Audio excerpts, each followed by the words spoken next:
press the bell icon on the YouTube app and never miss another update. Hi hello ವಿದ್ಯಾರ್ಥಿಗಳೇ, ಹೇಗಿದ್ದೀರಿ? ಚೆನ್ನಾಗಿದ್ದೀರಿ ಅಂತ ತಿಳ್ಕೊಳ್ತಾ ಇದ್ದೀನಿ. ಮತ್ತೊಮ್ಮೆ ಎಲ್ರಿಗೂ ಕೂಡ ವಿಜ್ಞಾನದ ಒಂದು ಪಾಠವಾಗಿರ್ತಕ್ಕಂಥ ವಿದ್ಯುತ್ ಶಕ್ತಿ ಅಂತಕ್ಕಂಥ ಒಂದು ಪಾಠಕ್ಕೆ ಎಲ್ಲರಿಗೂ ಕೂಡ ಸ್ವಾಗತವನ್ನು ಕೊಡ್ತಾ ಇದ್ದೇನೆ. ಪ್ರೀವಿಯಸ್ ವಿಡಿಯೋದಲ್ಲಿ ನಾವು ವಾಹಕದ ರೋಧವು ಅವಲಂಬಿಸಿಕೊಂಡಿರ್ತಕ್ಕಂಥ ಅಂಶಗಳ ಬಗ್ಗೆ ತಿಳ್ಕೊಂಡಿದ್ವಿ. ಅವು ಯಾವ್ಯಾವು ಅನ್ನೋದು ಗೊತ್ತಿದೆ ನಿಮಗೆ. ವಾಹಕದ ಉದ್ದ, ವಾಹಕದ ಅಡ್ಡಕೊಯ್ತ ಮತ್ತು ವಾಹಕದ ಪ್ರಾಕೃತಿಕ ಗುಣ, ಅಂದರೆ ವಸ್ತುವಿನ ಪ್ರಾಕೃತಿಕ ಗುಣ, ಅದನ್ನು ಚಟುವಟಿಕೆ ಮೂಲಕನೂ ಕೂಡ ಅರ್ಥ ಮಾಡ್ಕೊಂಡ್ವಿ. ಹಾಗೆಯೇ ಈ ಒಂದು ರೆಸಿಸ್ಟಿವಿಟಿ ಅನ್ನೋದಕ್ಕೆ ಸಂಬಂಧಪಟ್ಟಂಗೆ ರೋಧಶೀಲತೆ, ವಿದ್ಯುತ್ ರೋಧಶೀಲತೆ ಅನ್ನೋದಕ್ಕೆ ಸಂಬಂಧಪಟ್ಟಂಗೆ ಕೂಡ ಅರ್ಥ ಮಾಡ್ಕೊಂಡ್ವಿ. ಯಾವುದೇ ಒಂದು ಏಕರೂಪ ಲೋಹಿಯ ವಾಹಕದ ರೋಧವು ಅದರ ಉದ್ದಕ್ಕೆ ನೇರಾನುಪಾತದಲ್ಲಿರ್ತದೆ, ಹಾಗೆಯೇ ಅದರ ಅಡ್ಡಕೊಯ್ತಕ್ಕೆ ವಿಲೋಮಾನುಪಾತದಲ್ಲಿರ್ತದೆ. ಈ ಎರಡು ಸೆಂಟೆನ್ಸ್ಗಳ ಬೇಸಿಸ್ ಮೇಲೆ ನಾವು R = ρ × L/A ಅಂತಕ್ಕಂಥ ಒಂದು ಫಾರ್ಮುಲಾನು ಕೂಡ ಫೈಂಡ್ ಔಟ್ ಮಾಡ್ಕೊಂಡ್ವಿ. ಹಾಗೆಯೇ ವಿದ್ಯುತ್ ರೋಧಶೀಲತೆಯ SI ಮಾನ, ಅಂದರೆ ಅಂತಾರಾಷ್ಟ್ರೀಯ ಏಕಮಾನ ಹೋಮ್ ಮೀಟರ್ ಅನ್ನೋದಕ್ಕೆ ಸಂಬಂಧಪಟ್ಟಂಗೂ ಕೂಡ ಅರ್ಥ ಮಾಡ್ಕೊಂಡ್ವಿ. ಹಾಗೆಯೇ ವಾಹಕಗಳು ಯಾವ ರೀತಿಯಾಗಿರ್ತದೆ, ಅದರದ್ದು ವ್ಯಾಪ್ತಿ, ಹಾಗೆಯೇ ಅವಾಹಕಗಳು ರಬ್ಬರ್ ಮತ್ತು ಗ್ಲಾಸ್ ಆ ರೀತಿಯಾಗಿರ್ತಕ್ಕಂಥ ವಸ್ತುಗಳು ಯಾವ ರೀತಿಯಾಗಿರ್ತಕ್ಕಂಥ ವ್ಯಾಪ್ತಿಯನ್ನು ಹೊಂದಿರ್ತವೆ. ಅತ್ರಗತ -8 ಓಮ್ ಮೀಟರಿಂದ ಅತ್ರಗತ -6 ಓಮ್ ಮೀಟರ್ವರೆಗೂ ವಾಹಕದ ವ್ಯಾಪ್ತಿ ಇರುತ್ತೆ. ಅದೇ ರೀತಿ ಅತ್ರಗತ 12 ಓಮ್ ಮೀಟರಿಂದ ಅತ್ರಗತ 17 ಓಮ್ ಮೀಟರ್ವರೆಗೂ ಅವಾಹಕಗಳ ವ್ಯಾಪ್ತಿ ಇರ್ತದೆ. ಹಾಗೆಯೇ ವಿದ್ಯುತ್ ಟೋಸ್ಟರ್ ಮತ್ತು ವಿದ್ಯುತ್ ಇಸ್ತ್ರಿ ಪೆಟ್ಟಿಗೆಗಳಲ್ಲಿ ಲೋಹಗಳ ಬದಲಿಗೆ ಮಿಶ್ರ ಲೋಹಗಳಿಂದ ತಯಾರಿಸಿರ್ತಾರೆ. ಯಾಕೆ ಅಂತಂದರೆ ಮಿಶ್ರ ಲೋಹಗಳು ಅದರ ಘಟಕ ಲೋಹಗಳಿಗಿಂತಲೂ ಕೂಡ ಹೆಚ್ಚಿನದಾಗಿರ್ತಕ್ಕಂಥ ರೋಧಶೀಲತೆಯನ್ನು ಹೊಂದಿರ್ತದೆ. ಹಾಗೆಯೇ ಅತಿ ಹೆಚ್ಚಿನ ಉಷ್ಣಾಂಶದಲ್ಲೂ ಕೂಡ ಮಿಶ್ರ ಲೋಹಗಳು ಸುಲಭವಾಗಿ ದಹಿಸೋದಿಲ್ಲ. ಆ ಒಂದು ಉದ್ದೇಶದಿಂದ ನಾವು ಏನು ಮಾಡ್ತೀವಿ, ವಿದ್ಯುತ್ ಟೋಸ್ಟರ್ ಮತ್ತು ವಿದ್ಯುತ್ ಇಸ್ತ್ರಿ ಪೆಟ್ಟಿಗೆಗಳಲ್ಲಿ ಲೋಹಗಳ ಬದಲಿಗೆ ಮಿಶ್ರ ಲೋಹಗಳನ್ನು ಬಳಸ್ಕೊಳ್ತೀವಿ. ಇದು ಎಕ್ಸಾಮಿನೇಷನ್ ಪರ್ಪಸ್ಸಿಗೆ ಇಂಪಾರ್ಟೆಂಟ್ ಅಂತ ಹೇಳಿದ್ದೆ. ಅದೇ ರೀತಿಯಾಗಿ ಟಂಗ್ಸ್ಟನ್ ಫಿಲಮೆಂಟನ್ನು, ಟಂಗ್ಸ್ಟನ್ ತಂತಿಯನ್ನು ವಿದ್ಯುತ್ ಬಲ್ಬ್ಗಳಲ್ಲಿ ತಂತುವಾಗಿ ಉಪಯೋಗಿಸ್ತಾರೆ. ಯಾಕೆಂದರೆ ಅದು 3380 ಡಿಗ್ರಿ ಸೆಲ್ಸಿಯಸ್ಸಲ್ಲಿ ಶಾಖವನ್ನು ಕೊಟ್ಟರೂ ಕೂಡ ಅದು ಸುಲಭವಾಗಿ ಕರಗೋಗೋದಿಲ್ಲ. ಆ ಒಂದು ಉದ್ದೇಶದಿಂದ ಬಲ್ಬ್ಗಳಲ್ಲಿ ಟಂಗ್ಸ್ಟನ್ ಫಿಲಮೆಂಟನ್ನು ಬಳಸ್ತಾರೆ. ನಾವು ಈ ಟಂಗ್ಸ್ಟನ್ ಫಿಲಮೆಂಟ್ ಇರತಕ್ಕಂಥ ಬಲ್ಬ್ಗಳನ್ನು ಕೂಡ ನಾವು ಯೂಸ್ ಮಾಡ್ಕೊಳ್ತಾ ಇದ್ದೀವಿ. ಅದೇ ರೀತಿಯಾಗಿ ವಿದ್ಯುತ್ ಪ್ರಸರಣ ಮಾರ್ಗಗಳಲ್ಲಿ ಅಲ್ಯೂಮಿನಿಯಂ ಮತ್ತು ತಾಮ್ರದ ತಂತಿಗಳನ್ನು ಬಳಸ್ಕೊಳ್ತಾರೆ. ಯಾಕೆ ಅಂತೇಳಿ ನಾವು ಅರ್ಥ ಮಾಡ್ಕೊಂಡಿದ್ದೀವಿ. ಸರಿನಾ? ಓಕೆ, ಹಾಗಾದರೆ ಇವತ್ತಿನ ದಿನ ನಾವು ಏನು ಓಮನ ನಿಯಮ ಮತ್ತು ಈ ಒಂದು ರೋಧಶೀಲತೆಯ ಅಂಶಗಳಿಗೆ ಅನುಗುಣವಾಗಿ 2 ಸೂತ್ರಗಳನ್ನು ತಿಳ್ಕೊಂಡಿದ್ದೀವಿ. ಓಮನ ನಿಯಮಕ್ಕೆ ಸಂಬಂಧಪಟ್ಟಂಗೆ ಅಲ್ಲಿ ಸೂತ್ರಗಳಿದ್ದಾವೆ ಒಂದು 3, ಹಾಗೆ ಇಲ್ಲಿ ರೋಧಶೀಲತೆಗೆ ಸಂಬಂಧಪಟ್ಟಂಗೆ ಒಂದು ಸೂತ್ರ ಇದೆ. ಆ ಸೂತ್ರಗಳಿಗೆ ಅನುಗುಣವಾಗಿ ಒಂದಿಷ್ಟು ಉದಾಹರಣೆ ಲೆಕ್ಕಗಳನ್ನು ಮಾಡೋಣ ಅಂತ ಹೇಳಿದ್ದೆ ಪ್ರಿವಿಯಸ್ ವಿಡಿಯೋದಲ್ಲಿ. ಆ ಒಂದು ಲೆಕ್ಕಗಳನ್ನು ಈ ಒಂದು ಕ್ಲಾಸಲ್ಲಿ ಮಾಡೋಣಂತೆ. ಲೆಕ್ಕಗಳ ಬಗ್ಗೆ ತಿಳ್ಕೊಳ್ಳೋಣಂತೆ, ಅಂದರೆ ವಿದ್ಯುತ್ ಶಕ್ತಿಗೆ ಸಂಬಂಧಿಸಿದ ಸಮಸ್ಯೆಗಳ ಬಗ್ಗೆ ಇವತ್ತು ತಿಳ್ಕೊಳ್ಳೋಣ. ಓಕೆನಾ? ಸರಿ ಮಕ್ಕಳೇ, ಹಾಗಾದರೆ ಇವಾಗ ನಾವು ಪುಸ್ತಕದಲ್ಲಿರ್ತಕ್ಕಂಥ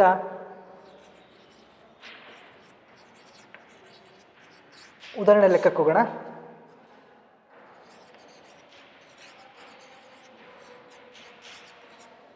ಪುಸ್ತಕದಲ್ಲಿರ್ತಕ್ಕಂಥ ಉದಾಹರಣೆ ಲೆಕ್ಕಗಳು ಪೇಜ್ ನಂಬರ್ 126ರಲ್ಲಿ ಇದೆ, 12.3. ಅದರಲ್ಲಿ ಮೊದಲನೇ ಉದಾಹರಣೆ ಲೆಕ್ಕ, ವಿದ್ಯುತ್ ಬಲ್ಬ್ನ ತಂತುಗಳ ರೋಧವು 1200 ಓಮ್ ಆಗಿದ್ದು 220 ವೋಲ್ಟ್ ಮೂಲದಿಂದ ವಿದ್ಯುತ್ ಬಲ್ಬ್ ಸೆಳೆಯುವ ವಿದ್ಯುತ್ ಪ್ರವಾಹವೆಷ್ಟು? ಅದೇ ರೀತಿ ಇನ್ನೊಂದು ಬಿ ಕೊಟ್ಟಿದ್ದಾನೆ.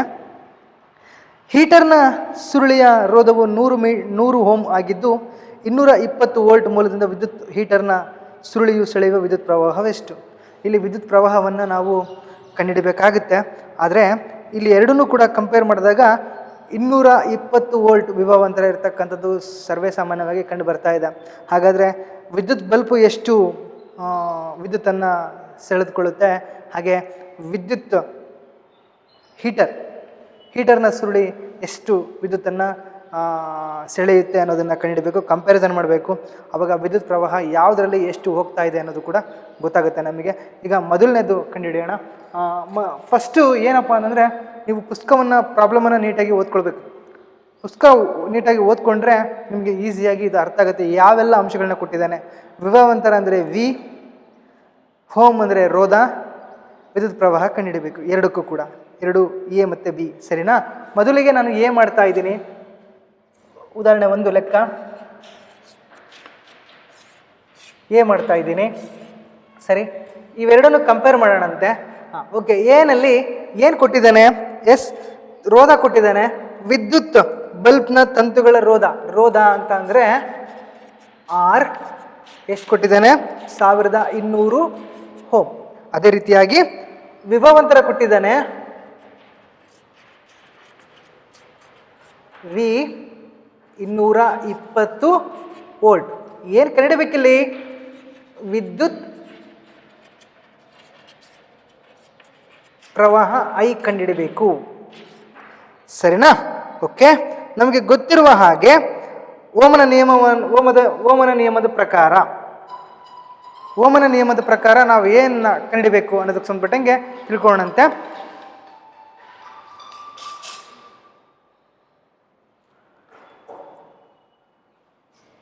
ಸರಿನಾ? ಕಂಡುಹಿಡಿಯೋಣಂತೆ. ಓಕೆ. ಈಗ ಇಲ್ಲಿ ಓಮನ ನಿಯಮದ ಪ್ರಕಾರ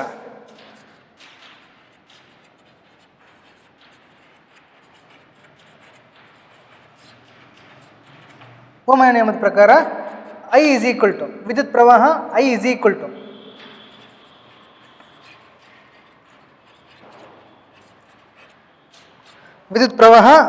equal to V divided by R. ಇಲ್ಲಿ ವಿ ಅಂತಾನೆ 220 ಡಿವೈಡೆಡ್ ಬೈ 1200 0 ಹೋಯ್ತು. Okay. 22 divided by 120 20 divided by 120 ಭಾಗಿಸಿ. ನೀವು ಇಲ್ಲೇ ಭಾಗಿಸ್ತಾ ಇದ್ದೀನಿ. ಸರಿ, 120 ಡಿವೈಡೆಡ್ ಬೈ 22 0 ಕಟ್ಟೋಣ 220 ಆಗುತ್ತೆ. 121 120 0 1 ಪಾಯಿಂಟ್ ಕಟ್ಟಿರೋದ್ರಿಂದ ಮತ್ತೆ 0 ಇಳಿಸ್ಕೊಳ್ಳೋಣ. ಎಸ್ 128 12 ತೊಗೊತಾರೆ. ಎಸ್ 8 0 0 8 7 16 ದಶಕ 1 8 1 8 1 9. ಸರಿನಾ? 0 4 0. ಸರಿನಾ? ಇಷ್ಟು ಸಿಕ್ಕಿರಲಿ. ಸರಿನಾ? ಹಾಗಾದರೆ 0.18 ampere I is equal to. ಹಾಗಾದರೆ ವಿದ್ಯುತ್ ಪ್ರವಾಹ ಎಷ್ಟು ಆಗುತ್ತೆ ಅಲ್ಲಿ 0.18 ಆಂಪಿಯರ್ ಅಷ್ಟು ವಿದ್ಯುತ್ ಪ್ರವಾಹ ಯಾವುದರಲ್ಲಿ ವಿದ್ಯುತ್ ಬಲ್ಬ್ಗೆ ಹೋಗುತ್ತಾ. ರೋಧ ಜಾಸ್ತಿ ಇದೆ, ಹಾಗಾಗಿ ವಿದ್ಯುತ್ ಪ್ರವಾಹ ಕಡಿಮೆ ಹೋಗುತ್ತಾ. ಸರಿನಾ? ಈಗ ಎರಡನೇದು ಬಿ. ಏನು ಬಿ ಏನು ಕೊಟ್ಟಿದ್ದಾನೆ? ವಿದ್ಯುತ್ ಹೀಟರ್ನ ಸುರುಳಿಯ ರೋಧ ಎಷ್ಟು ಕೊಟ್ಟಿದ್ದಾನೆ? 100 ಓಮ್ ಕೊಟ್ಟಿದ್ದಾನೆ. ಬಿ ರೋಧ ಎಷ್ಟು? 100 ಓಮ್. ಸರಿನಾ? ಹಾಗೇನೆ ವಿಭವಾಂತರ ಕೊಟ್ಟಿದ್ದಾನೆ ಸೇಮ್.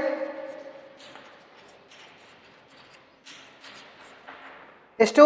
220 ವೋಲ್ಟ್. 220 ವೋಲ್ಟ್. ಹಾಗೇನೆ ವಿದ್ಯುತ್ ಪ್ರವಾಹ ಕಂಡುಹಿಡಬೇಕು.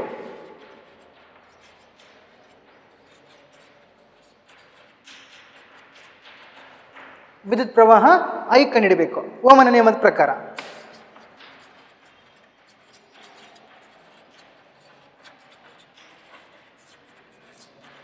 ಓಮನ ನಿಯಮದ ಪ್ರಕಾರ I is equal to V divided by R. I is equal to V divided by R. ಹಾಕಿ. ವಿ ಅಂತಾನೆ 220 ಡಿವೈಡ್ ಬೈ ಆರ್ ಅಂತಂದರೆ 100. ಸರಿನಾ? 0 0 ಹೋಯ್ತು. 22 ಡಿವೈಡೆಡ್ ಬೈ 10 ಕರೆಕ್ಟಾ? 22 ಡಿವೈಡೆಡ್ ಬೈ 10 10 20 20 ಎಷ್ಟು? 2.2 ಆಂಪಿಯರ್ ಅಷ್ಟು ವಿದ್ಯುತ್ ಪ್ರವಾಹ ಹೀಟರ್ನಲ್ಲಿ ಸೆಳೀತಾ ಇದೆ. ನೋಡಿ. ಸರಿನಾ? ನೋಡಿ, ಇವೆರಡನ್ನು ಕಂಪೇರ್ ಮಾಡಿ. ಹಾಗಾದ್ರೆ ಯಾವುದರಲ್ಲಿ ಹೆಚ್ಚು ವಿದ್ಯುತ್ ಪ್ರವಾಹ ಹೋಗ್ತಾ ಇದೆ? ಹೀಟರ್ನಲ್ಲಿ. ರೋಧ ನೋಡಿ, ರೋಧ ಕಡಿಮೆ ಇದೆ, ವಿದ್ಯುತ್ ಪ್ರವಾಹ ಜಾಸ್ತಿ ಇದೆ. ಇಲ್ಲಿ ರೋಧ ಜಾಸ್ತಿ ಇದೆ, ವಿದ್ಯುತ್ ಪ್ರವಾಹ ಕಡಿಮೆ ಇದೆ. ಅರ್ಥ ಮಾಡ್ಕೊಳ್ಬೇಕು. ಗಮನಿಸಿದಾಗ ಗೊತ್ತಾಗುತ್ತೆ ನಿಮಗೆ ಯಾವ ಒಂದು ವಸ್ತುವಿನಲ್ಲಿ ವಿದ್ಯುತ್ ಸೆಳೆದುಕೊಳ್ಳುತ್ತೆ ಅನ್ನೋದಕ್ಕೆ ಸಂಬಂಧಪಟ್ಟಂಗೆ ನಾವು ತಿಳಿದುಕೊಟ್ಟಾಗ ಯಾವುದರಲ್ಲಿ ರೋಧ ಜಾಸ್ತಿ ಇರುತ್ತೋ ಅಲ್ಲಿ ಕಡಿಮೆ ವಿದ್ಯುತ್ ಹೋಗುತ್ತೆ. ಯಾವುದರಲ್ಲಿ ರೋಧ ಕಡಿಮೆ ಇರುತ್ತೋ ಅದರಲ್ಲಿ ವಿದ್ಯುತ್ ಪ್ರವಾಹ ಅತಿ ಹೆಚ್ಚಾಗಿ ಹೋಗುತ್ತೆ. ಅರ್ಥ ಮಾಡ್ಕೊಳ್ತಾ ಇದ್ದೀರಿ? ರೋಧ ಜಾಸ್ತಿ ಇದ್ದಷ್ಟು ವಿದ್ಯುತ್ ಕಡಿಮೆ ಹೋಗುತ್ತೆ, ರೋಧ ಕಡಿಮೆ ಇದ್ದಷ್ಟು ವಿದ್ಯುತ್ ಜಾಸ್ತಿ ಹೋಗುತ್ತೆ ಅನ್ನೋದನ್ನ ನಾವು ಕಂಪ್ಯಾರಿಸನ್ ಮಾಡ್ಬೋದು. ಎಲ್ರಿಗೂ ಕೂಡ ಈ ಪ್ರಾಬ್ಲಮ್ ಅರ್ಥ ಆಗ್ತಾ ಇದೆ ಅಂತ ನಾನು ತಿಳ್ಕೊಳ್ತಾ ಇದ್ದೀನಿ. ಈಗ ಎರಡನೇ ಪ್ರಾಬ್ಲಮ್ಗೆ ಹೋಗೋಣ. ನೋಡಿ, ಎರಡನೇ ಪ್ರಾಬ್ಲಮ್ಗೆ ಹೋಗೋಣ.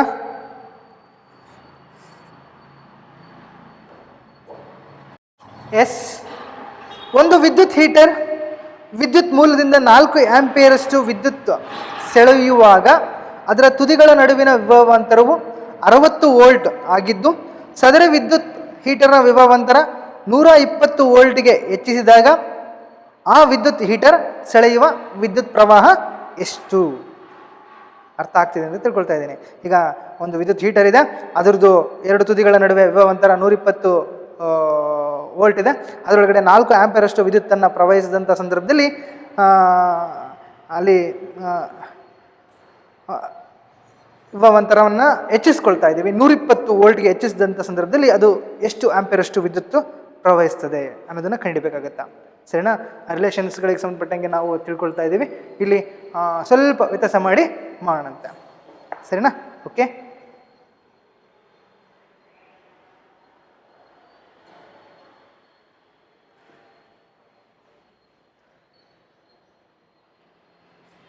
ಕಳಿಸ್ತಾ ಇದ್ದೀನಿ.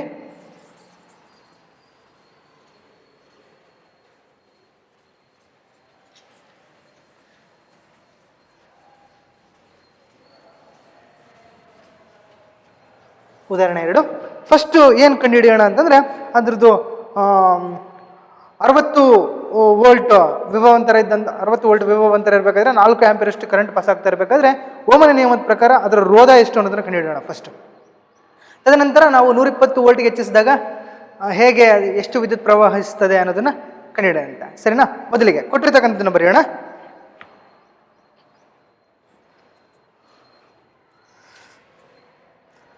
ಉದಾಹರಣೆ 2. ಎಸ್, ಮೊದಲನೇ ಕಂಡೀಷನ್ನು ಕೇಸ್ ನಂಬರ್ 1 ಅಂತ ಬರ್ಕೊಂಡಾದ್ರೂ ಬರ್ಕೊಳ್ರಿ, ಇಲ್ಲಾಂದರೆ ಹಾಗೆ ಬರ್ಕೊಂಡ್ರು ಕೂಡ ಓಕೆ. ಫಸ್ಟ್ ಸೆಂಟೆನ್ಸ್ ವೈಸ್ ನಾನು ರೋಧ ಕಂಡುಹಿಡಿತಾ ಇದ್ದೀನಿ. ಅಲ್ಲಿ 4 ಆಂಪಿಯರ್ ಅಷ್ಟು ಕರೆಂಟ್ ಪಾಸ್ ಆಗ್ತಾ ಇದೆ, 60 ವೋಲ್ಟ್ ವಿಭವಾಂತರ ಇದೆ. ಆವಾಗ ವಿಭವಾಂತರ ಕೊಟ್ಟಿದ್ದಾನೆ,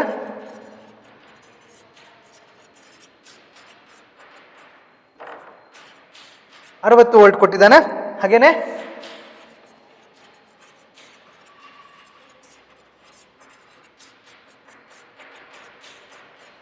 ನಾಲ್ಕು ಆಂಪಿಯರ್ ಅಷ್ಟು ವಿದ್ಯುತ್ ಪ್ರವಾಹವನ್ನು ಕೊಟ್ಟಿದ್ದಾನೆ ಓಮನ ನಿಯಮದ ಪ್ರಕಾರ.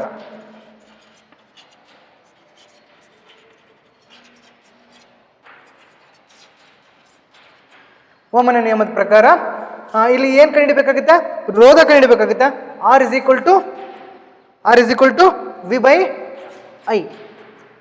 R is equal to V by I. ಸರಿನಾ? ಇಲ್ಲಿ ವಿ ಅಂತಾನೆ ಬೈ 4. 4 ಒಂದ್ಲೆ 4 15. ಸರಿನಾ?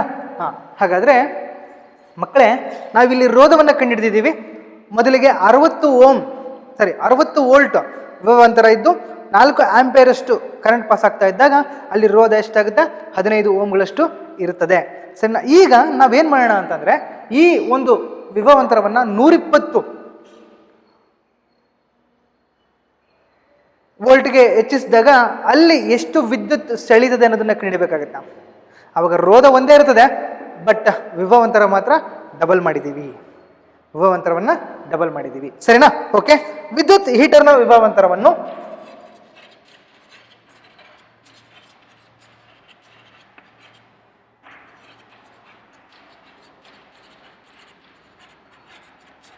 ವಿದ್ಯುತ್ ಹೀಟರ್ನ ವಿಭವಾಂತರವನ್ನು 120 ವೋಲ್ಟ್ಗೆ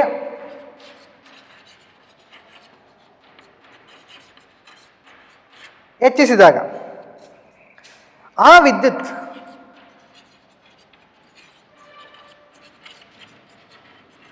ವಿದ್ಯುತ್ ಹೀಟರ್ ಸೆಳೆಯುವ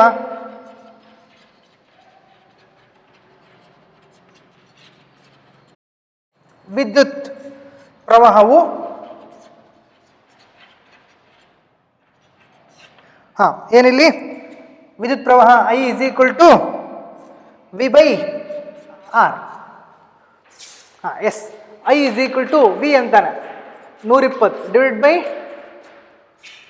ಯಾಕಂದರೆ 15 ಇಲ್ಲಿ ಕಂಡುಹಿಡಿದಿದ್ದೀವಲ್ವಾ, ಸೇಮ್ ರೋಧ ಇರುತ್ತೆ, ಒಂದೇ ರೋಧ, ಬಟ್ ವಿಭವಾಂತರವನ್ನು ಮಾತ್ರ ಜಾಸ್ತಿ ಮಾಡ್ಕೊಂಡಿದ್ದೀವಿ. 15 1 15 8 I = 8 ಆಂಪಿಯರ್. ಹಾಗಾದರೆ ಮಕ್ಕಳೇ, 60 ವೋಲ್ಟ್ನಿಂದ 120 ವೋಲ್ಟ್ಗೆ ನಾವು ಏನಾದರೂ ವಿಭವಾಂತರವನ್ನು ಹೆಚ್ಚಿಸ್ಕೊಂಡಾಗ ಅಲ್ಲಿ ಹರಿತಕ್ಕಂಥ ಕರೆಂಟ್ ಏನಾಯಿತು? ಜಾಸ್ತಿ ಆಯಿತು. ಅಲ್ಲಿ ಸೆಳಿತಕ್ಕಂಥ ವಿದ್ಯುತ್ತು ಜಾಸ್ತಿ ಆಯಿತು. 4 ಆಂಪಿಯರ್ ಇದ್ದಿದ್ದೇನಾಯಿತು? 8 ಆಂಪಿಯರ್ ಆಯಿತು. ಬರೀರಿ. ಹಾಗಾದರೆ ಆದ್ದರಿಂದ ವಿದ್ಯುತ್ ಹೀಟರ್ ಸೆಳೆಯುವ ವಿದ್ಯುತ್ ಪ್ರವಾಹ 8 ಆಂಪಿಯರ್ ಆಗಿದೆ. 8 ಆಂಪಿಯರ್ ಆಗಿದೆ. ಅರ್ಥ ಮಾಡ್ಕೊಳ್ಬೇಕು, ಸರಿನಾ? ನೋಡಿ, ಏನಾದರೂ ಡೌಟ್ ಇತ್ತು ಅಂದರೆ ಒನ್ಸ್ ಅಗೇನ್ ರಿಪೀಟ್ ಮಾಡಿ ನೋಡ್ಕೊಳ್ರಿ, ಅಥವಾ ನಾನು ಸೈಡಲ್ಲಿ ನಿಂತ್ಕೊಂಡಿದ್ದೀನಿ, ಸ್ವಲ್ಪ ನೋಡ್ಕೊಳ್ರಿ, ಗೊತ್ತಾಗುತ್ತೆ ನಿಮಗೆ.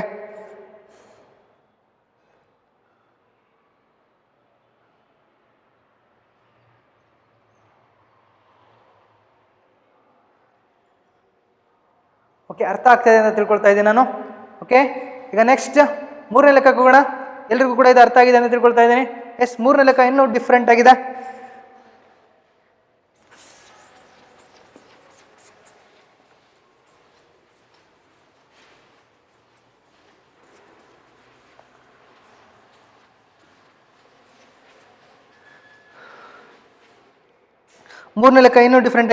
ಎಸ್, ಒಂದು ಲೋಹದ ತಂತಿಯ ವ್ಯಾಸವು 0.3 ಮಿಲಿಮೀಟರ್ ಮತ್ತು ಉದ್ದವು 1 ಮೀಟರ್ ಆಗಿದ್ದು ಅದರ ರೋಧವು 20 ಡಿಗ್ರಿ ಸೆಲ್ಸಿಯಸ್ನಲ್ಲಿ 26 ಓಮ್ ಆಗಿದೆ. ಅದರ ವ್ಯಾಸವು 0.3 ಮಿಲಿಮೀಟರ್ ಆದರೆ ಈ ತಾಪಮಾನದಲ್ಲಿ ಲೋಹದ ತಂತಿಯ ರೋಧಶೀಲತೆಯನ್ನು ಕಂಡುಹಿಡಿಯಿರಿ. ಹೌದಾ? ನೋಡಿ, ಈ ಥರ ಇದೆ ಈ ಲೆಕ್ಕ, ಸರಿನಾ? ಫಸ್ಟ್ ಕೊಟ್ಟಿರೋದನ್ನು ಬರ್ಕೊಳ್ಳೋಣ. ಅಲ್ಲಿ ಬೇಕಾದರೆ ನೀವು ಅಲ್ಲಿ ನಿನ್ನೆ ದಿನ ಒಂದು ಬಾಕ್ಸ್ನ ನಾನು ಓದ್ಬಿಟ್ಟು ಹೇಳಿದ್ದೆ, ಪುಸ್ತಕ ಇಟ್ಕೊಂಡಿದ್ರೆ ಗೊತ್ತಾಗುತ್ತೆ ನಿಮಗೆ. ಬೇಕಾದರೆ ತಂತಿಯು ಯಾವ ವಸ್ತುವಿನಿಂದ ಆಗಿದೆ ಎಂಬುದನ್ನು ಊಹಿಸಿ ಕೋಷ್ಟಕ 12.2 ಉಪಯೋಗಿಸ್ಕೊಂಡು ಈ ಬಂದಿರತಕ್ಕಂಥ ರೋಧಶೀಲತೆ ಆಧಾರದ ಮೇಲೆ ಆ ವಸ್ತು ಯಾವುದು ಅನ್ನೋದನ್ನು ನಾವು ಕಂಡುಹಿಡಬೇಕಾಗತ್ತೆ. ಈ ಬಾಕ್ಸ್ನ ಯೂಸ್ ಮಾಡಿಕೊಂಡ್ರೆ ಅಪ್ರಾಕ್ಸಿಮೇಟ್ ವ್ಯಾಲ್ಯೂ ತೊಗೊಂಡು ಅಲ್ಲಿ ಬರುತ್ತೆ, ಆ ವ್ಯಾಲ್ಯೂ ಯಾವುದಿರುತ್ತೋ ಅದೇ ಆ ವಸ್ತು ಆಗಿರುತ್ತೆ, ಸರಿನಾ? ಓಕೆ, ಫಸ್ಟ್ ಕೊಟ್ಟಿರೋದನ್ನು ಬರೆಯೋಣ. ರೋಧ ಕೊಟ್ಟಿದ್ದಾನೆ, ತಂತಿಯ ರೋಧ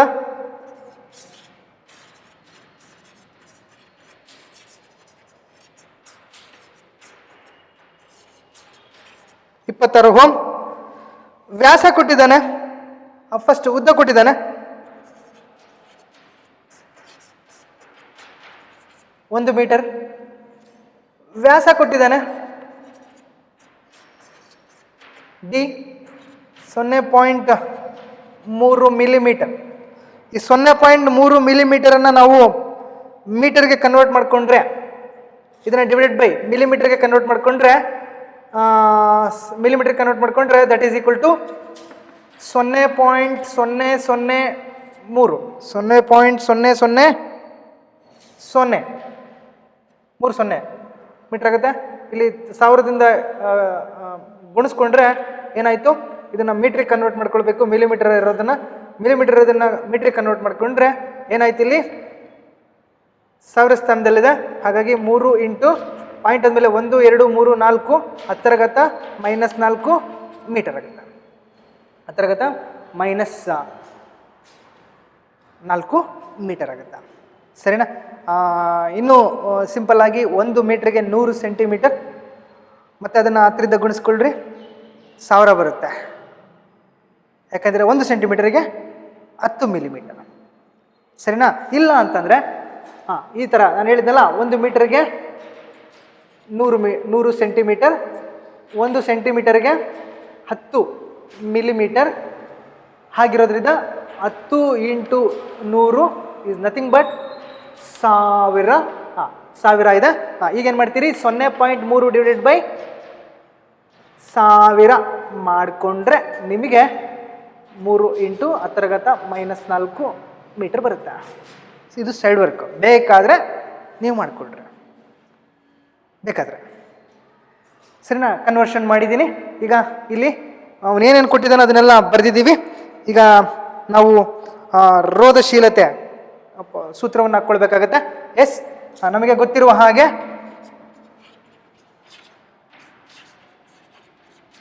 ಅಲ್ಲಿದೆ, ಬೇಕಾದ್ರೆ ನೋಡ್ಕೊಳ್ರಿ. ಗೊತ್ತಿರುವ ಹಾಗೆ ರೋಧಶೀಲತೆಯನ್ನು ಕಂಡಿಡಬೇಕು. ಏನು ಕಂಡಿಬೇಕಿಲ್ಲಿ? ಸರಿ, ಇಲ್ಲಿ ಒಂದು ಬರಬೇಕಾಗಿತ್ತು ಸೆಂಟೆನ್ಸ್. ಏನು ಕಂಡಿಬೇಕಿಲ್ಲಿ? ರೋಧಶೀಲತೆಯನ್ನು ಕಂಡುಹಿಡಿಯಿರಿ. ರೋಧಶೀಲತೆ ಅಂದ್ರೆ ರೋ ಕ್ವಶನ್ ಮಾರ್ಕ್. ನಮಗೆ ಗೊತ್ತಿರುವ ಹಾಗೆ R = row into L / A. ಏನು ಕಂಡಿಬೇಕಿಲ್ಲಿ? ರೋ ಕಂಡಿಡಬೇಕು. ಹಾಗಾಗಿ ಎಲ್ಲವನ್ನು ರೋ L / A ಎಡಭಾಗಕ್ಕೆ ಹಾಕ್ಕೊಂಡಿದ್ದೀನಿ. ಆರ್ ಇದನ್ನು ಕ್ರಾಸ್ ಮಲ್ಟಿಪ್ಲೈ ಮಾಡಿ, ಇದನ್ನು ಕ್ರಾಸ್ ಮಲ್ಟಿಪ್ಲೈ ಮಾಡಿ, ರೋ ಮಾತ್ರ ಹಾಗೆ ಇಟ್ಕೊಳ್ಳಿ.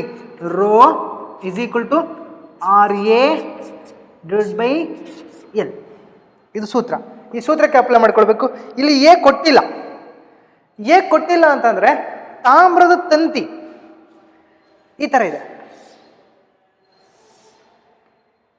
ಇದ್ರದ್ದು ಏರಿಯಾ ಆಫ್ ಕ್ರಾಸ್ ಸೆಕ್ಷನ್ ಕೊಟ್ಟಿದ್ದಾನೆ, ಈ ಥರ ಇದೆ. ಗೊತ್ತಾಗ್ತಿದೆ ಅಂತ ತಿಳ್ಕೊಳ್ತಾ ಇದ್ದೀನಿ. ಇದು ವಯರ್. ಇದು ಈ ವಯರ್ ಇಲ್ಲೂ ಕೂಡ ರೌಂಡ್ ಅಪ್ ಆಗಿದೆ, ಇಲ್ಲೂ ಕೂಡ ರೌಂಡ್ ಅಪ್ ಆಗಿದೆ. ನಿಮಗೆ ಗೊತ್ತಿರಲಿ, ಇಲ್ಲಿ ವಯರ್ ಬಗ್ಗೆ ಹೇಳ್ತಾ ಇದೀವಿ ನಾವು. ಓಕೆ, ಇದು ಬರಲಿಕ್ಕಿಲ್ಲ. ಸರಿ, ವಯರ್ ಬಗ್ಗೆ ಹೇಳ್ತಾ ಇದೀವಿ ನಾವು. ನಿಮಗೆ ವೈರ್ಗಳ ಬಗ್ಗೆ ಐಡಿಯಾ ಇರಬೇಕು. ಎಸ್ ವೈರ್ ಇಲ್ಲಿದೆ. ಅವತ್ತು ನಿಮಗೆ ತೋರಿಸಿದ್ದೆ ನಾನು ವೈರ್. ಇದನ್ನು ವೈರ್ ಅಂತ ತಿಳ್ಕೊಂಡ್ರೆ ಇದ್ರದ್ದು ವ್ಯಾಸ ಕೊಟ್ಟಿದ್ದಾನೆ. ಈ ವ್ಯಾಸ ಎಷ್ಟು? 0.3 ಮಿಲಿಮೀಟರ್ ಅಂತಂದರೆ ಬಹಳ ಚಿಕ್ಕದಾಗಿದೆ, ನೆಗ್ಲಿಜಿಬಲ್ ಆಗಿದೆ.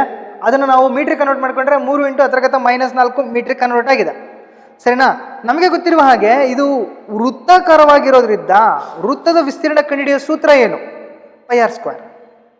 ಆ πr² ಯೂಸ್ ಮಾಡಿಕೊಂಡು ನಾವಿಲ್ಲಿ ಹೇಗೆ ಬೆಲೆಯನ್ನು ಕಂಡುಹಿಡಬೇಕಾಗುತ್ತೆ. ಸರಿ, ಇದಾಯ್ತಲ್ಲ? ಇದು ಅರ್ಥ ಆಯ್ತಲ್ಲ? ಇದು ಯಾರಿಗಾದ್ರೆ ಏನಾದರೂ ಡೌಟ್ ಇದೆಯಾ? ಸ್ವಲ್ಪ ಸೈಡ್ ವರ್ಕ್ ಮಾಡೋಣ ಅಂತ ಗೊತ್ತಾಗುತ್ತೆ ನಮಗೆ. ಎಸ್, ಈಗ ಇಲ್ಲಿ ಸ್ವಲ್ಪ ಸೈಡ್ ವರ್ಕ್ ಮಾಡೋಣ. ಏನು ಅಂತಂದರೆ, ಫಸ್ಟ್ ವ್ಯಾಸ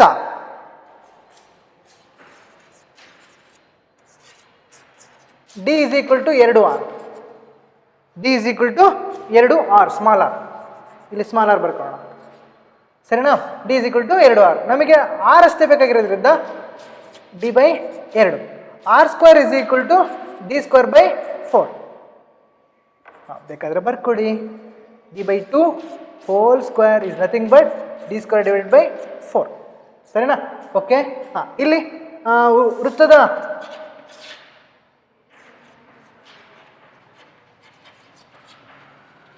ವಿಸ್ತೀರ್ಣ A = πr². πr² ಅಂತಂದರೆ D² / 4. D² / 4. ಈಗ ಇಲ್ಲಿ ಏನು ಸೈಡ್ ವರ್ಕ್ ಮಾಡಿದ್ದೀವಿ ಅದನ್ನು ಇಲ್ಲಿ ಬರೀರಿ. ಓಕೆನಾ? Yes, rho = R × πd⁴ L. ಈಗ ಎ ಇರೋ ಜಾಗದಲ್ಲಿ ಅಪ್ಲೈ ಮಾಡಿದ್ದೀವಿ. ಬೇಕಾದರೆ ನಿಮಗೆ ಗೊತ್ತಾಗಲಿಲ್ಲ ಅಂದರೆ ಬಿಡಿಸಿ ಬರಿತೀನಿ. R / L × πd² / 4. ಇದನ್ನು ಗುಣಿಸ್ಕೊಳ್ಳಿ. R πd² / 4L. ಎಸ್, ಈಗ R ಅಂತಾನೆ 26 × π 22 / 7 ಇಂಟು D² ಅಂತಾನೆ 0.3. ಸರಿ, 3 ಬರೀ 3 ಅಲ್ವಾ? 3 × 10⁻⁴ ಹೋಲ್ ಸ್ಕ್ವೇರ್ ಡಿವೈಡೆಡ್ ಬೈ 4 × 1. 4 × 1. ಸರಿನಾ? ಓಕೆ. ಈಗ ಇಲ್ಲಿ ಬಿಡಿಸ್ಕೊಳ್ಳೋಣ. ಇದನ್ನು ಕಾಮನ್ ಮಾಡ್ಕೊಂಬೋಣ. 26 × 22 ಇಂಟು ಇದನ್ನು ಸ್ಕ್ವೇರ್ ಮಾಡಿಕೊಂಡ್ರೆ 3 3 9 ಇಂಟು ಇದನ್ನು ಘಾತಾಂಕದ ನಿಯಮದ ಪ್ರಕಾರ ಅಪ್ಲೈ ಮಾಡಿದಾಗ 10⁻⁸ ಡಿವೈಡ್ ಬೈ 7 ಇಂಟು 4 ಇಂಟು 1 ಸರಿನಾ. ಎಸ್ ಈಗ ಎಲ್ಲ ಗುಣಿಸ್ಕೊಳ್ಬೇಕು. 26 ಇರಲಿ 9 2 18 ದಶಕ 1 9 2 18 18 1 19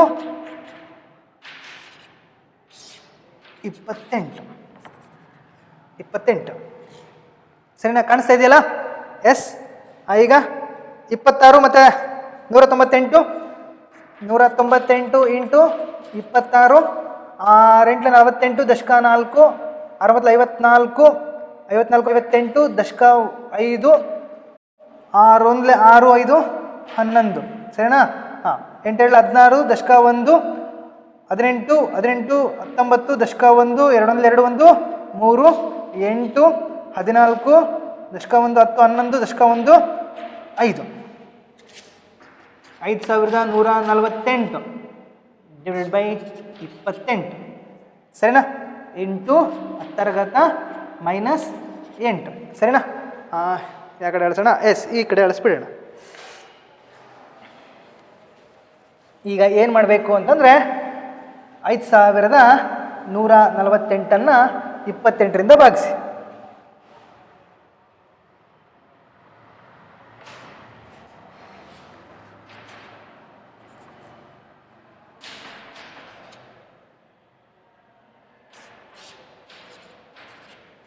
ಇಪ್ಪತ್ತೆಂಟು 11ರಲ್ಲಿ 8 ಹೋಯ್ತು ಅಂದರೆ 3 4ರಲ್ಲಿ 2 ಹೋಯ್ತು ಅಂದರೆ 2 4 28 8 8 64 ದಶಕ 1 ಸಾರಿ 8 64 ದಶಕ 6 8 16 6 22 0 1 0 8 ಇಳಿಸ್ಕೊಳ್ಳಿ 28 3 8 3 24 ದಶಕ 2 2 3 6 2 8 ಕರೆಕ್ಟಾ.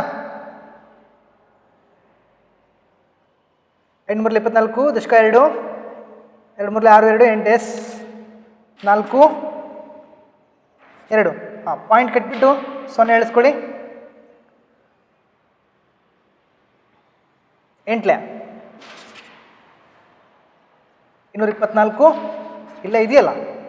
ಎಸ್ 6 1 0 ಇಷ್ಟಿರಲಿ ಸಾಕು. Rho is equal to 183.8 into 10⁻⁸. ಇಲ್ಲಿ ಪಾಯಿಂಟ್ ಆದಮೇಲೆ 8 ಇರೋದ್ರಿಂದ 5ಕ್ಕಿಂತ ಜಾಸ್ತಿ ಇದೆ. Rho is equal to 184 into 10⁻⁸. ಇಲ್ಲಿ ಪಾಯಿಂಟ್ ಪೂರ್ಣ ಸಂಖ್ಯೆ ಆಗಿದೆ. ಈ ಪಾಯಿಂಟನ್ನು ಇಲ್ಲಿಗೆ ಮೂವ್ ಮಾಡ್ಕೊಳ್ರಿ. 1.84 ಇಂಟು ಅವಾಗ ಏನಾಯ್ತು ಇಲ್ಲಿ 10⁻⁻6 ಆಗುತ್ತೆ. ಈ ಪಾಯಿಂಟನ್ನು ಇಲ್ಲಿಗೆ ತಂದರೆ -7 ಇಲ್ಲಿಗೆ ತಂದರೆ -6 ಆಯಿತು. ನೋಡಿ ಇದು ಎಲ್ಲಿ ಸಿಗ್ತಾ ಇದೆ ನೋಡಿ ಬಾಕ್ಸಲ್ಲಿ ನೋಡಿದಾಗ rho is equal to 1.84 into 10⁻⁻6 ಅಂತ ಅಂದರೆ ಅದು ಯಾವುದದು ನೋಡಿ ಎಲ್ಲಿದೆ.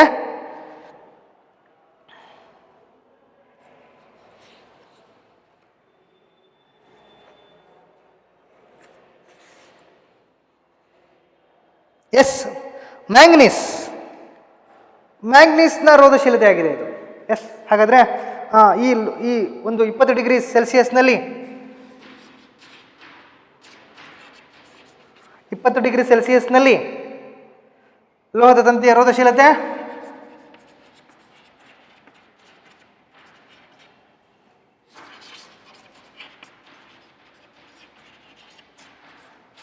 ರೋ 1.84 ಇಂಟು 10⁻⁻6 ಹೋಮ್ ಮೀಟರ್ ಆಗಿದೆ. ಹಾಗಾದರೆ ಕೋಷ್ಟಕದ ಪ್ರಕಾರ ಇದು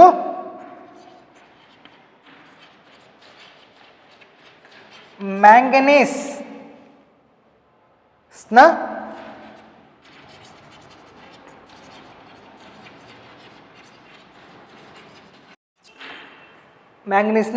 ರೋಧಶೀಲತೆ ಆಗಿದೆ. ಮಕ್ಕಳೇ ನೋಡಿ ಯಾವ ರೀತಿಯಾಗಿ ಪ್ರಾಬ್ಲಮನ್ನು ಬಿಡಿಸ್ಕೊಳ್ತೀವಿ ಅಂತ ಈ ಟೆಕ್ಸ್ಟ್ ಬುಕ್ಕಲ್ಲಿ ಕೊಟ್ಬಿಟ್ಟಿದ್ದಾನೆ.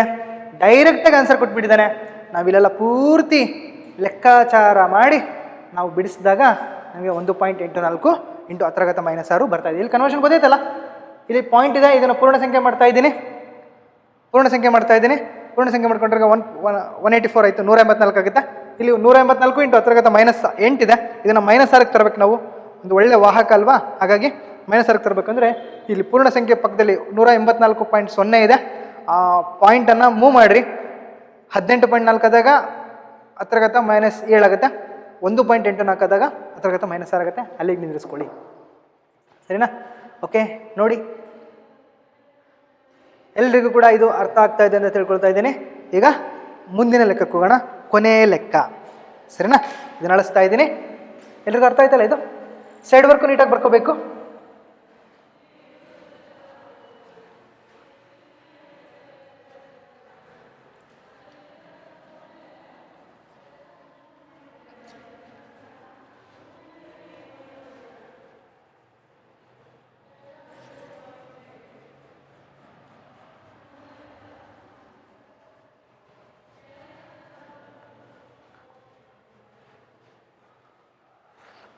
ಎಸ್, ಉದ್ದ ಎಲ್ ಮತ್ತೆ ಅಡ್ಡ ಕೊಯ್ತ ಎ ಇರುವ ಒಂದು ವಾಹಕ ತಂತಿಯ ರೋಧವು 4 ಓಮ್ ಆಗಿದೆ.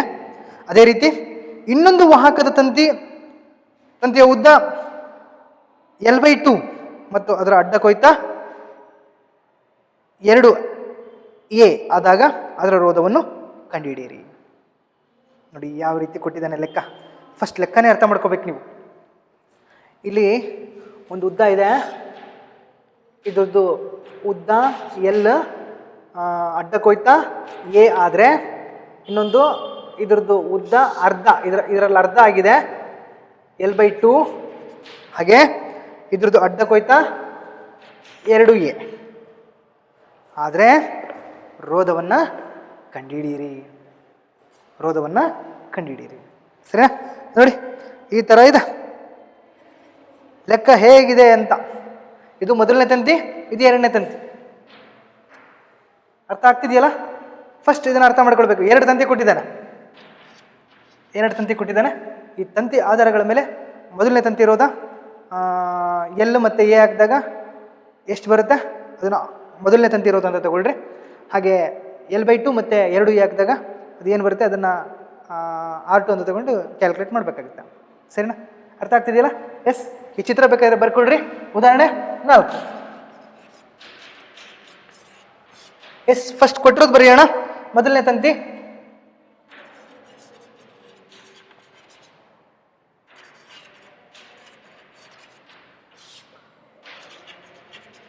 ಉದ್ದ ಎಲ್, ಅಡ್ಡ ಕೊಯ್ತ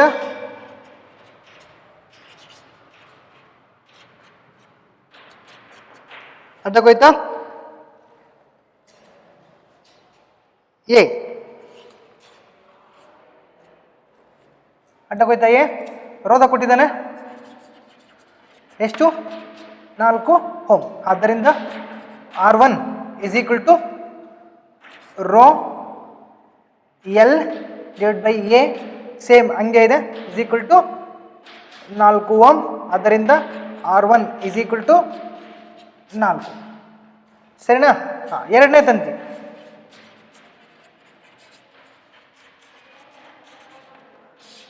ಕೊಟ್ಟಿದ್ದಾನೆ.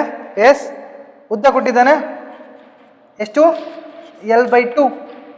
ಅಡ್ಡ ಕೊಯ್ತ ಕೊಟ್ಟಿದ್ದಾನೆ ಎಷ್ಟು? 2a. ರೋಧ ಕಂಡುಹಿಡಿಬೇಕು. ಅರ್ಥ ಆಗ್ತಿದೆಯಲ್ಲ? ಎಸ್, ಈಗ ನಾವೇನ್ ಮಾಡೋಣ, ರೋಧದ ಸೂತ್ರವನ್ನ R2 ಅಂತ ತೆಗೆದುಕೊಳ್ಳೋಣ. R2 = rho L/a. S, rho ಎಲ್ಲರ ಜಾಗದಲ್ಲಿ L/2 / a ಅಂತಾನೆ 2a. ಕರೆಕ್ಟಾ? ಇದ್ರ ಕೆಳಗಡೆ ಒಂದಿದೆ ಅಂತ ಅರ್ಥ. ಇಲ್ಲಿ ಗುಣಿಸ್ಕೊಂಡ್ರೆ ರೋ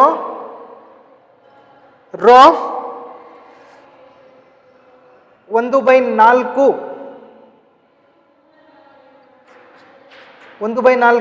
L /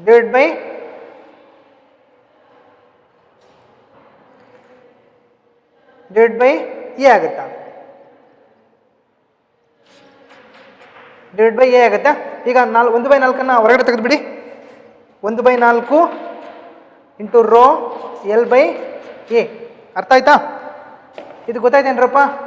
ಇವೆರಡನ್ನ ಗುಣಿಸ್ಕೊಳ್ಬೇಕು, ಹಾಗೇನೆ ಇವೆರಡನ್ನ ಗುಣಿಸ್ಕೊಳ್ಬೇಕು.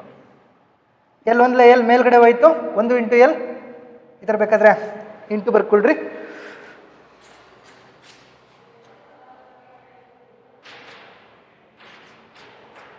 ಈ ಥರ ಬರ್ಕೊಳ್ರಿ,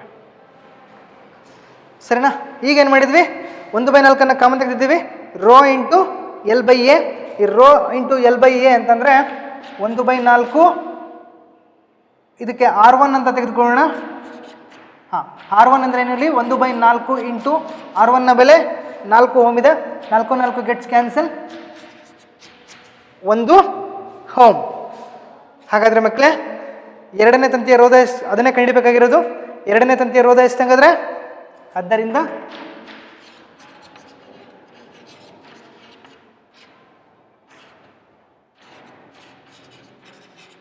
ರೋಧ ಎಷ್ಟು? R2 ಎಷ್ಟು? 1. ಅರ್ಥ ಮಾಡ್ಕೊಳ್ಬೇಕು ಮಕ್ಕಳೇ, ಇದು ಬಹಳ ಸುಲಭವಾಗಿರ್ತಕ್ಕಂಥ ಮಾದರಿ ಲೆಕ್ಕ. ಬಹಳ ಈಸಿಯಾಗಿದೆ, ಸುಲಭವಾಗಿ 2 ಮಾರ್ಕ್ಸ್ನ ತೆಗೆದುಕೊಳ್ಬೋದು. ಯಾರಿಗಾದ್ರೂ ಏನಾದರೂ ಡೌಟ್ ಇದ್ದರೆ ನೋಡಿ. ನೋಡ್ತಿದ್ದೀರಲ್ಲ, ಯಾರಿಗಾದ್ರೂ ಏನಾದರೂ ಡೌಟ್ ಇದೆಯಾ? ಎಸ್, ಡೌಟ್ ಇರಲಿಕ್ಕಿಲ್ಲ. ಹಾಗಾದರೆ ಇವತ್ತಿನ ದಿನ ನಾವು ಓಮನ ನಿಯಮಕ್ಕೆ ಸಂಬಂಧಪಟ್ಟಂಗೆ ಮತ್ತು ರೋಧಶೀಲತೆಗೆ ಸಂಬಂಧಪಟ್ಟಂಗೆ ಅವೆರಡು ಲೆಕ್ಕ ಮಾಡಿದ್ದೀವಿ. ಓಮನ ನಿಯಮಕ್ಕೆ ಸಂಬಂಧಪಟ್ಟಂಗೆ 2 ಲೆಕ್ಕ, ರೋಧಶೀಲತೆಗೆ ಸಂಬಂಧಪಟ್ಟಂಗೆ 2 ಲೆಕ್ಕ. ಯಾರಿಗಾದ್ರೂ ಏನಾದರೂ ಡೌಟ್ ಇದ್ದರೆ ರಿವೈಂಡ್ ಮಾಡಿ ನೋಡ್ಕೊಳ್ರಿ. ಎಲ್ಲರಿಗೂ ಕೂಡ ಇವತ್ತು ಮಾಡಿರ್ತಕ್ಕಂಥ ಲೆಕ್ಕಗಳು ಅರ್ಥ ಆಗಿದ್ದಾವೆ ಅಂತ ತಿಳ್ಕೊಳ್ತಾ ಇದ್ದೀನಿ. ಮುಂದಿನ ಒಂದು ಪೀರಿಯಡಲ್ಲಿ ವಿದ್ಯುತ್ ಶಕ್ತಿಗೆ ಸಂಬಂಧಪಟ್ಟಂಗೆ ಇನ್ನಷ್ಟು ಮಾಹಿತಿಯನ್ನು ತಿಳಿದುಕೊಳ್ಳೋಣ. ಎಲ್ಲರಿಗೂ ಕೂಡ ಇದು ಅರ್ಥ ಆಗಿದೆ ಅಂತ ತಿಳ್ಕೊಳ್ತಾ ಇವತ್ತಿನ ಕ್ಲಾಸನ್ನು ನಾನು ಇಲ್ಲಿಗೆ ಮುಗಿಸ್ತಾ ಇದ್ದೀನಿ. ಎಲ್ಲರಿಗೂ ಕೂಡ ಈ ಒಂದು ಪಾಠ ಅರ್ಥ ಆಗಿದೆ ಅಂತ ತಿಳ್ಕೊಳ್ತಾ ಮುಗಿಸ್ತಾ ಇದ್ದೀನಿ. ಓಕೆ, ಇಲ್ಲಿವರೆಗೂ ಪಾಠ ಕೇಳಿದ್ದಕ್ಕೆ ಎಲ್ಲರಿಗೂ ಕೂಡ ಧನ್ಯವಾದಗಳು.